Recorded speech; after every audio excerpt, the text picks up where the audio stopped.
કોંગ્રેસના ધારાસભ્ય વિમલ ચુડાસમાએ ગીર સોમનાથ એસપીને લખ્યો પત્ર। વેરાવળમાં ખુલ્લેઆમ દારૂના વેચાણના આરોપ પર તેમણે આ પત્રમાં લગાવ્યા આરોપ। ભીડિયા પાટણ વિસ્તારમાં ખુલ્લેઆમ દારૂનું વેચાણ થતું હોવાનો ઉલ્લેખ તેમણે પત્રમાં કર્યો।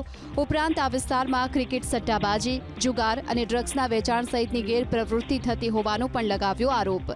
પોલીસની રહેમ નજર હેઠળ ખુલ્લેઆમ ગેરકાયદે ધંધા ચાલતા હોવાનો દાવો કર્યો।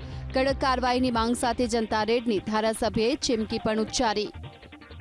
બેફામ રીતે બુટલેગરો દ્વારા સ્થાનિક પોલીસની મીઠી નજર નીચે વિદેશી દારૂ, ક્રિકેટ સટ્ટા, જુગારધામ અને યંત્ર નામની ગેમ આવા અન્ય પ્રકારના અડ્ડાઓ ચાલી રહ્યા છે અને મોટા પાયે ડ્રગ્સ નું વેચાણ પણ ચાલી રહ્યું છે। ત્યારે બેફામ રીતે માફિયાઓ દ્વારા આ બધું ચાલી રહ્યું છે।